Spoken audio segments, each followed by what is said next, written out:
Thanks very much. Ms. Slater, you can relax. My questions are for Mr. Blanche.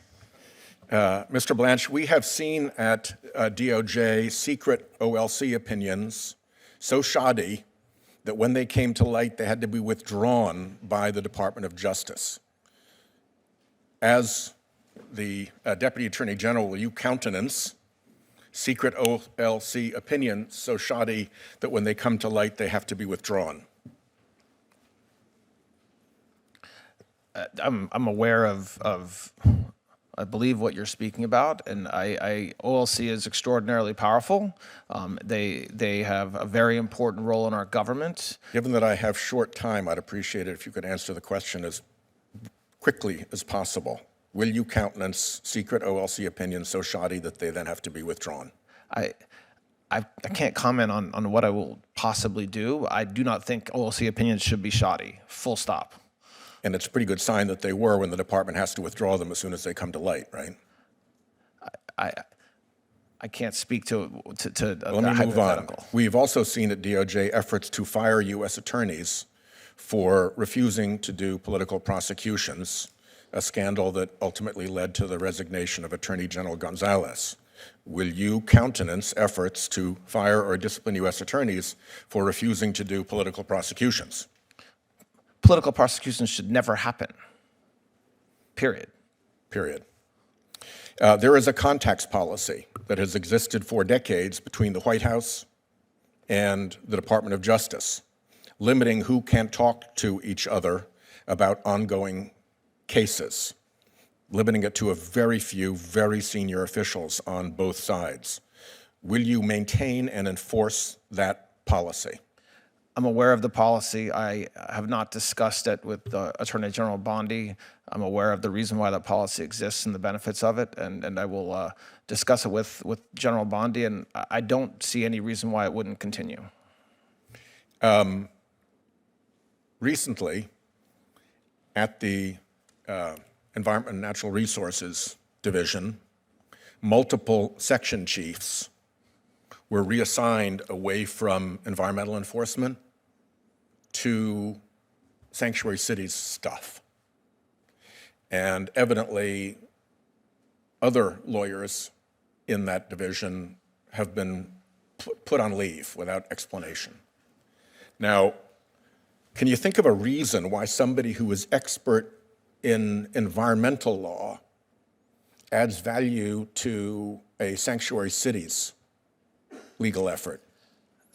I know nothing about what happened or why it happened, that I'm not going to speculate as to why that happened, if it happened. I just don't know anything about it. So but in the legal questions running around sanctuary cities and whether the government can commandeer municipal efforts, the federal government can commandeer municipal efforts, does the Clean Air Act, in your view, figure into that in any way? The Clean Water Act, does that figure in any way? Endangered Species Act, does that figure in any way?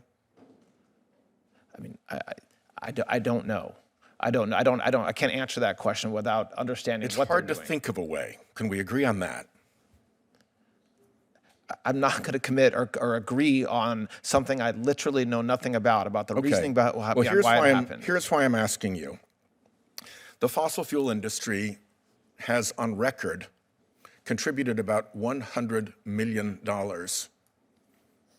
to Trump's political campaign in the last election. That's just what we know. The dark money side is nothing but question marks. The number could be 5 times that, as far as we know. And because, to me at least, there's no plausible reason for adding environmental law experts to a sanctuary cities workforce, what it really looks like is that what's being done here is that the environmental cops are being cleaned out so that polluters have way more ability to push the Department of Justice and to get away with pollution. I would like to hear from you what you think the role of the Department of Justice is in pursuing environmental crimes, and whether you will see to it that there is a continuing robust effort to do that. I will commit to following the law to the extent that there's polluters who are violating the law. Of course, they should be investigated. Well, that's fine in theory, but when the people who know this stuff best, when the division that does this work has effectively been decapitated, and the remaining legal workforce has, to some degree, it's not clear yet because we can't get straight answers, been put on leave, what it looks like is that the doors have been opened at the Department of Justice for big polluters to be able to come through and pollute without consequence because the cops who stand on that beat have all been moved away. So I would urge you to keep an eye on that. I can promise you that I will be keeping an eye on that. The last thing I have to say, this is, you represented President Trump. You have a lot of obligations to him, a lawyer. You have your experience with that.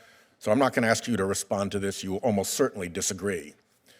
But the narrative that has developed around here that the reason that President Trump was prosecuted is because of a massive fraud and corruption effort in the FBI and the Department of Justice is not the only, and certainly in my view, not the most plausible explanation.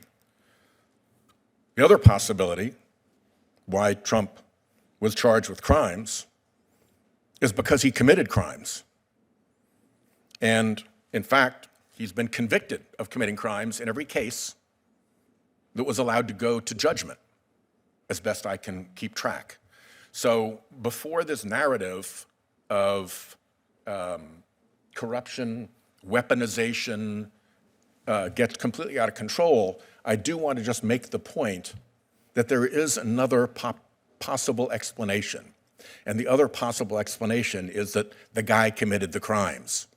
Well, I do very much disagree with that, Senator. As I expected you would as his lawyer, and I respect that. Not just as his My time lawyer. is up.